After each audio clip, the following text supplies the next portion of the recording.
Pranida Bhaskaracharya. There's a statement saying, understand the way the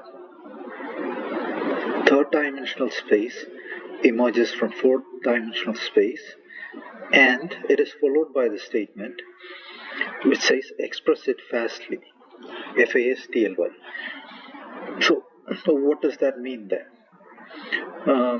One idea is that when the awareness repeats or scans again and again through what it has perceived, that knowledge becomes more easily accessible or part of oneself. The awareness can't stay there, so to speak.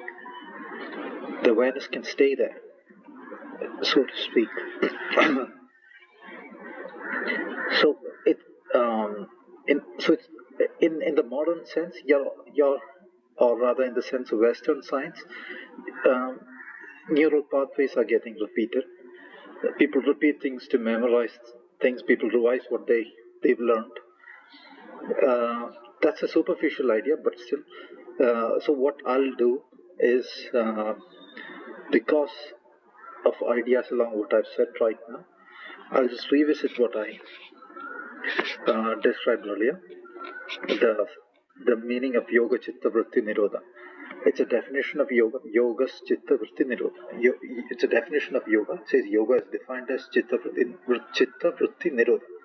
That's the definition to the word yoga given by this particular text. So chitta vritti nirodha. Chitta is that layered scan that occurs in the world machine.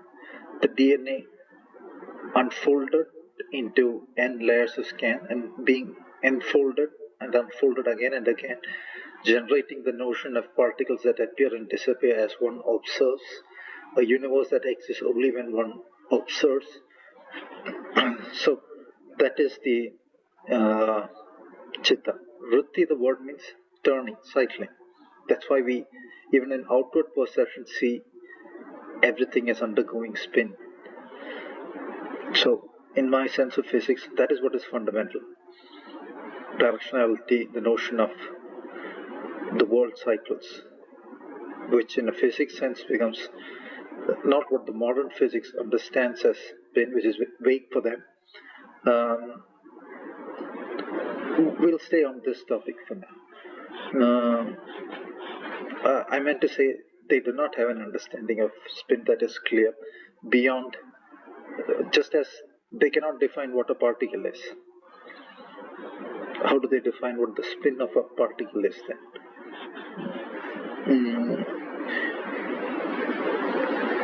Yoga chitta vritti nirodha. Okay, nirodha means to still.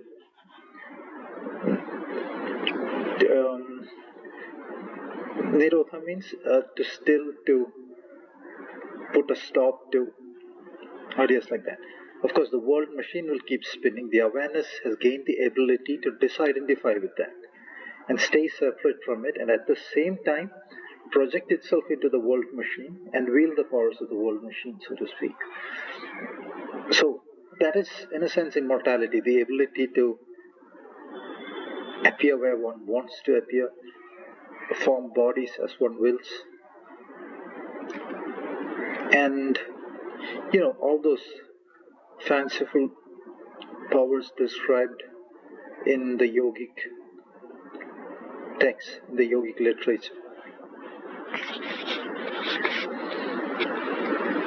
The next sentence said, Tada drashtuhu swarupe avasthana. Then the observer is staying in own form. It is not identified with the world scan cycles, just as a player of a video game or a virtual reality game identified with the game phenomenon itself, as it being his own self, is in a form of delusion. This particular awareness that has gained the state described just one sentence above is able to situate itself in its own form, which is not the form of the cycling machine. That cycling machine is, in a sense, the alpha and the omega. But it has to be held by an awareness. This machine cannot function without an awareness. There has to be an awareness in the machine, so to speak, on different layers. It's not one particular awareness. Vritti sarubhyam itaratara. So the forms of this cycling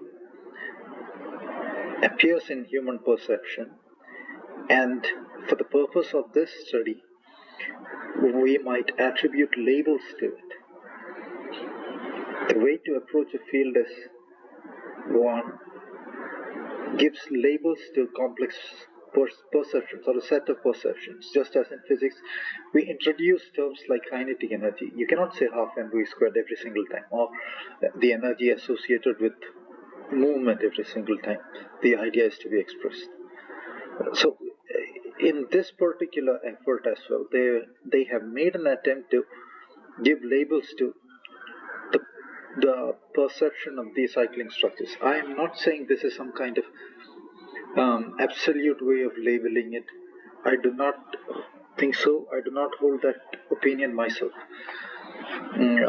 For instance, a particular kind of disjunction can be introduced by saying own DNA cycles of scan and cycles of scan perceiving the world appearance.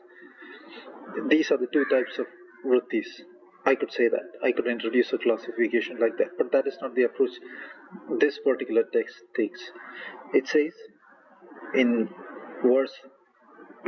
the Sutra 1.5, in the verse 1.5, Vrittaya Panchataya Klishta Aklishtataha. Meaning, these cycles are perceived as 5 types. Vrittaya means the cycles. Panchataya means 5 categories. Aklishtaha means that which has a sense of difficulty associated with it. Aklishtaha means that which is more of a sense of ease. That which does not have a sense of difficulty associated with it. Just like in a video game, you might perceive 2 different kinds of situations. One is good and one is not so good. In a virtual reality game, I'm using the word game, but because this is a system which is rooted in the absolute planes and action has meaning, each of these geometric forms, n-dimensional geometric forms unveiled in DNA scan, lead to a particular meaning sense. It is not nihilistic. Meaning occurs, like I said earlier, on a nihilistic plane, on an absolute plane, on a plane. In Buddhist traditions, they say the Artha Samanya, meaning Samanya means that which is perceived on the plane I just described above. They say it is eternal. It is not altering. The meaning sense of water or air, it is not altered by an act of physical destruction or an act of logic attempting to somehow alter it. So because meaning exists, action has meaning. When there is meaning, there is no nihilism. I use the terminology of this era, saying machines scan cycles, those stuff, but another era they might have said geometry and views. That doesn't sound so depressing. But we have to use terminology that are in alignment with the way the world thinks right now.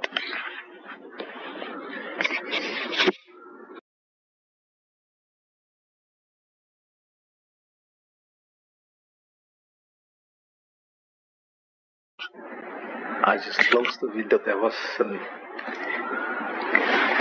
noise from outside. Just a second.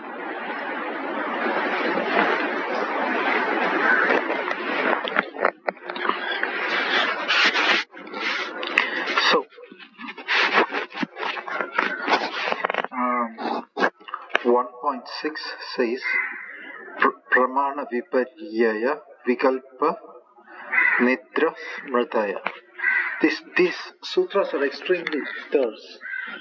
The sentence is not even bothering to say these five vrittis are A, B, C, D, and E. It just goes on to list the five. It just goes on to say A, B, C, D, and E. Which is pramana, that is one type of vritti. Another type of vritti is viparyaya. Yet another one is vikalpa. The fourth one is nidra. And the fifth one is smridaya. The next four statements define each of these. What is pramana, what is viparyaya, what is vikalpa, and what is nidra. A surface dictionary sense of these five words, pramana is what is perceived, what is directly perceived, what you see in front of you, be it through reasoning, be it reasoning is based on observation. In physics, reasoning has to follow observation.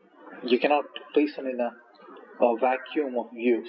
There's no reasoning that occurs in a vacuum of views or ignoring what is viewed.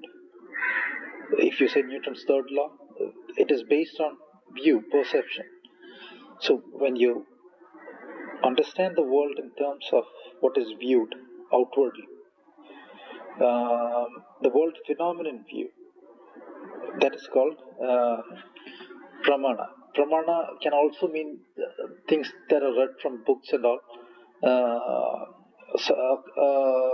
When you are reading about, again, physics, they are presenting things with reason. Your brain is running in cycles, vritti, giving you different views of it. These views align view A leads to view B, A implies B. That's a form of reasoning mathematics takes. And before that, I'll just get back to 1.5. It says perceptions can be of the nature of difficulty or non-difficulty. This difficulty, sometimes they translate as suffering and pleasure. Okay. One thing to understand this in this is that the pleasure phenomenon appears when the DNA scan cycles are still, which is why the Buddhist literature, in all the four stages of meditation, they describe all the stages of meditation, four stages of meditation on form, they describe, they associated it with increasing levels of pleasure.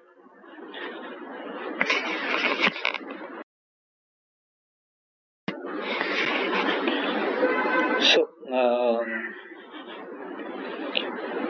the four stages, and then they have the formless meditations. At the ninth stage of meditation, there's a Buddhist text in which Lord Buddha inquires asks the disciples if they know of a higher pleasure than the ninth samapati, the ninth stage of meditation, which stills all these outward DNA scan vectors and those perceptions, outward spatial scans. And the monks reply that they do not know of anything higher in terms of pleasure. So that is the most intense kind of pleasure. That is a different kind of pleasure. The kind of pleasure and suffering spoken of here is, of course, meaning occurs there, but it is greatly identified with spatial structures. What you see in the virtual reality system, what is perceived, what is cognized, what is heard. Yeah, what is viewed, cognized, heard just like you're lost in a virtual reality game, and you might have these two experiences, right? You cannot describe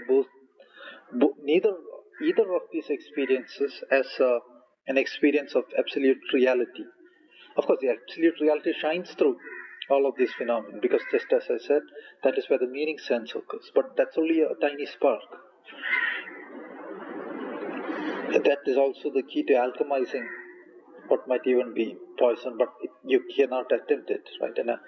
In a human state of awareness, right? If people attempt to do things such as taking some medication based on so-called medication based on heavy metals, they'll just harm themselves. They cannot alchemize it. Their awareness cannot deal with the thing.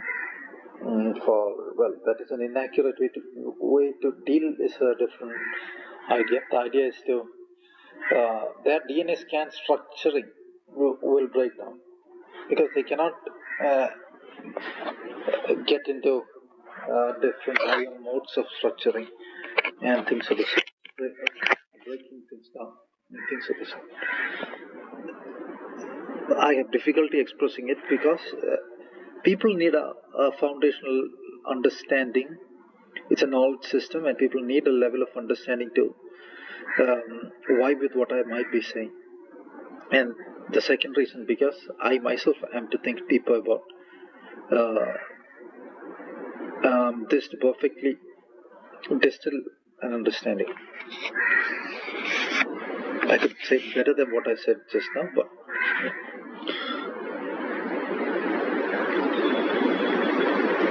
okay.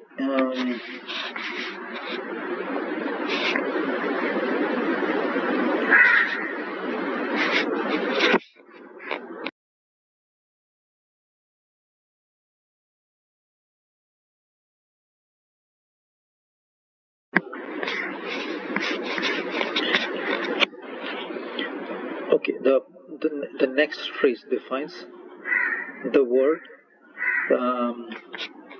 pramana. That is 1.7. 1.6 listed out the YogaSutras classification of vrittis into 5 types, and 1.7 goes on to define the first of these types, first of these categories, pramana.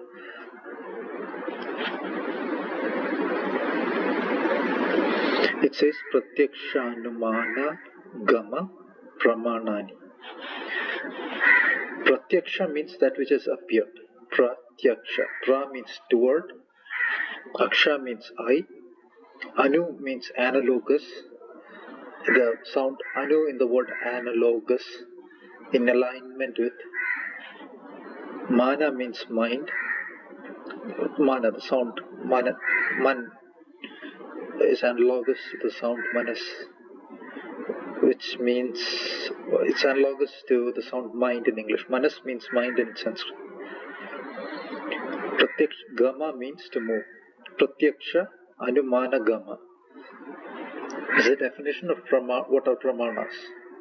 Meaning when the mind perceives that which has appeared, pratya, aksha, that is in front of the eye, or in front of the observation faculty, which can also be in every person. There is an inner observation faculty in every human. People do thought experiments. People can wonder about a physical phenomenon in their brains. So that is also pratyaksha. Pratyaksha anumana gama pramanani.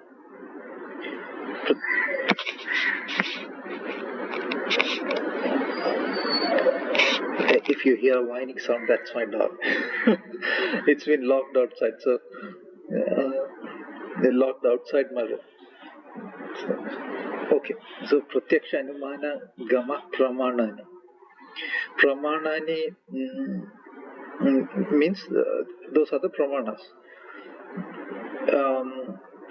In mathematics, in modern mathematics, one assumes a set of axioms based on some apparent perception, which is also leaning towards a kind of vritti and pramana, and perhaps a tiny view of the world machine structure itself.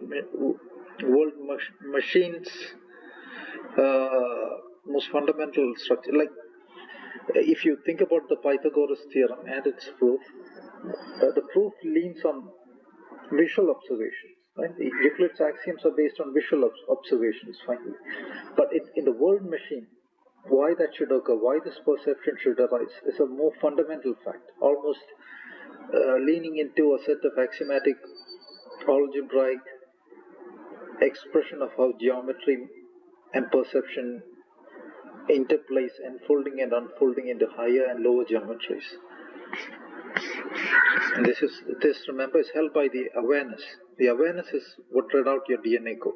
Your own awareness read out your DNA code in large part, making this form that you interpret as yourself. And all those traditions say the inner and the outer as the higher and the lower. Even alchemical traditions say, as above, so below, are the same. Or one is a filtered view of the other. You see only what your DNA allows. You see only what your brain allows.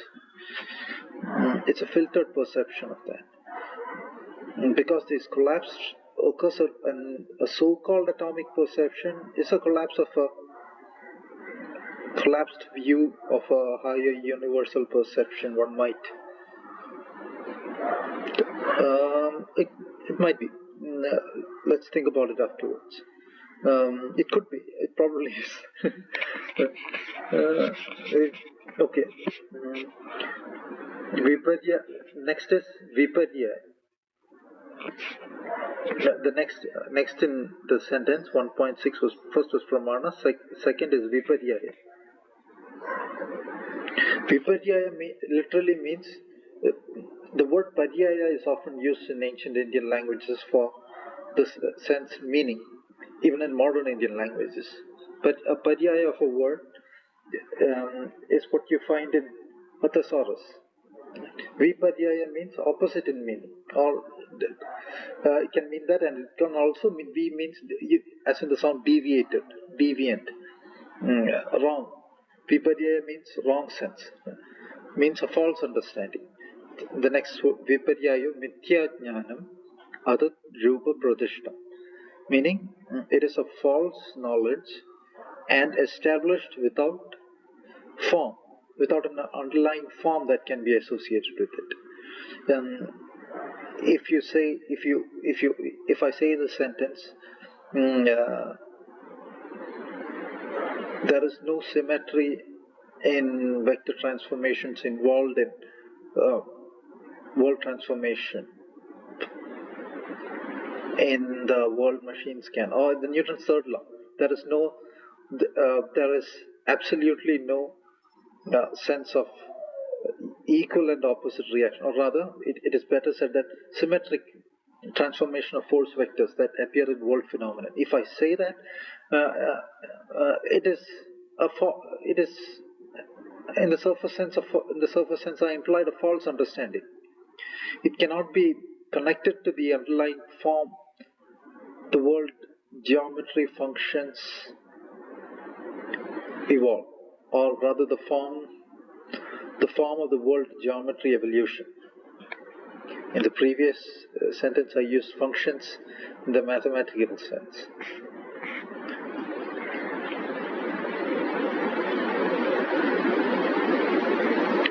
Okay, the sentence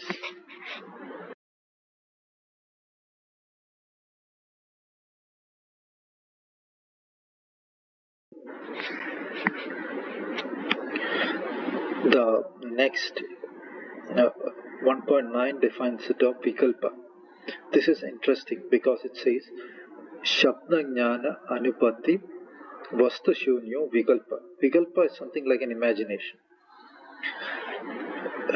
It says it is produced by Shabda Jnana, Shabda knowledge of sound, perception of sound. Anupatti meaning it falling into the perceptioning system. Vastu Shunya meaning without substance. Vikalpa. This is a layer of imagination that is not sustainable by the greater world DNA structures. Like one might be playing a video game in which one is a third-person shooter game that is largely existing in only one's own domain, generated by frequencies. Shabda means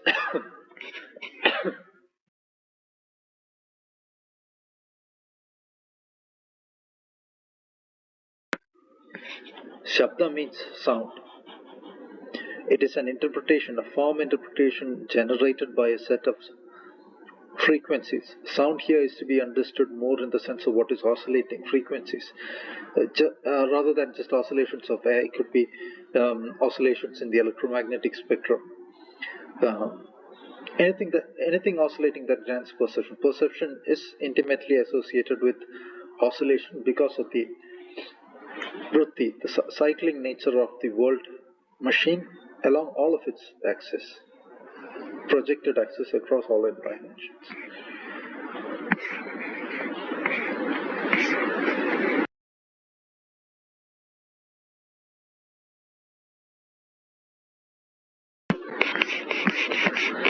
Next, they define the word.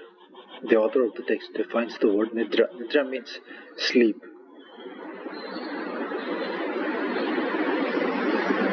It says abhava pratyaya alambana vrittir nidra. It is a particular kind of cycling in which abhava means devoid, pratyaya means movement with what is perceived outwardly. Alapana means to lean on. In the nidra state, there is no